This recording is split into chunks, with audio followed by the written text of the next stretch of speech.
Hey everybody, welcome to my shed. I want to let you in on this part of my life for our midweek devotional thought.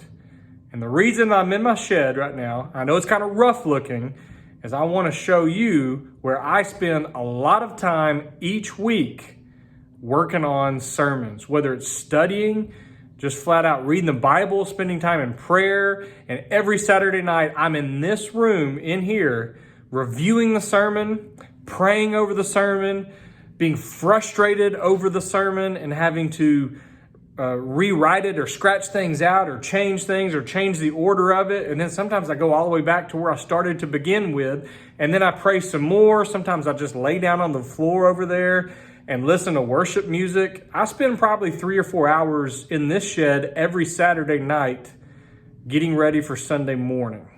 So this is the place where it's at for me, and I thought I would do my little Devo Talk in here today. You can see that I've got my books here. Brought a lot of commentaries home during this time of isolation. And one thing that I can promise you is that I'm going to keep studying and keep working hard each week for the sermon.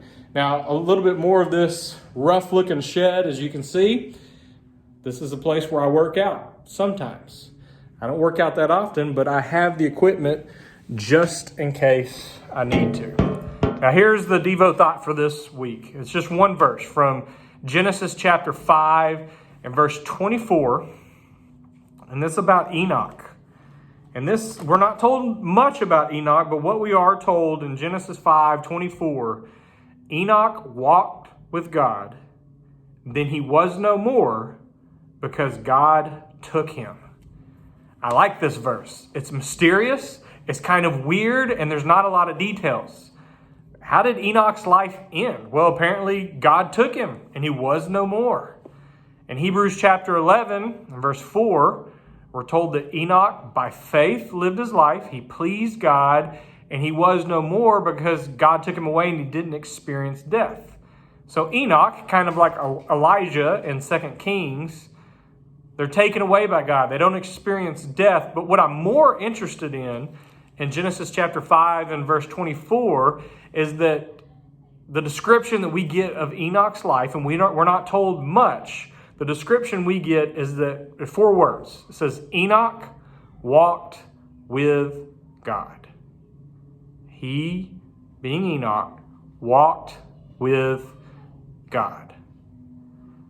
Still, we don't know what that means. It indicates some sort of close personal relationship. It doesn't mean that Enoch was perfect or that he got everything right, but Enoch stayed in a relationship walking with God his entire life. And this is the description, the summary of his life at the very end.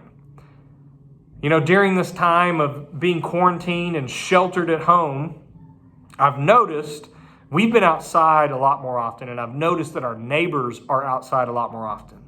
I have met more neighbors in the last 2 weeks than I have in the last year combined.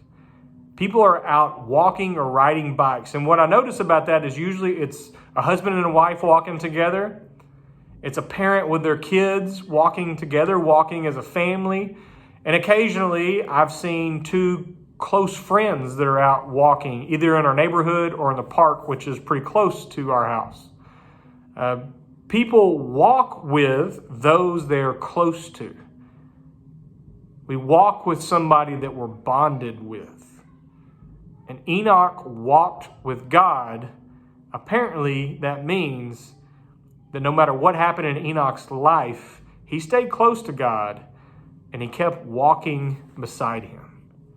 I don't know about for you, but for me, at the end of my life, if there was a way to summarize my life in 4 words, if you could say, Jody walked with God, just like the Bible says of Enoch, I would be proud of that.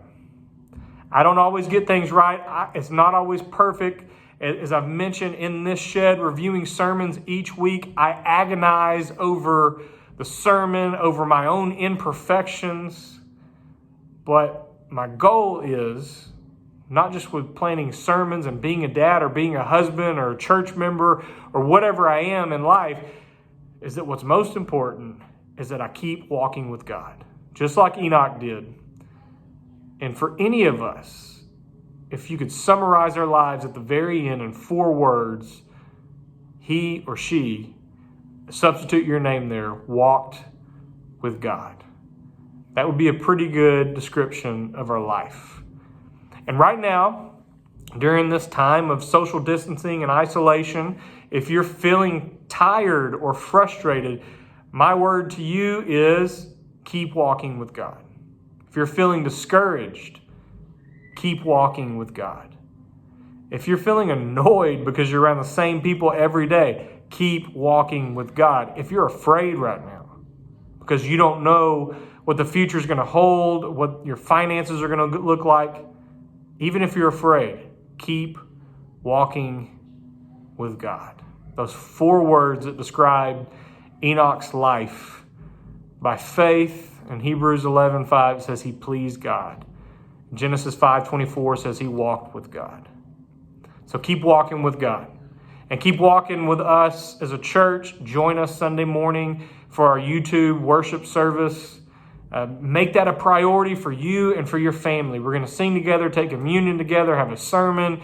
We'll have one of our elders address the church. This is one of the only ways that we know right now to continue to worship God together and to stay connected with each other. So please make that a priority each week.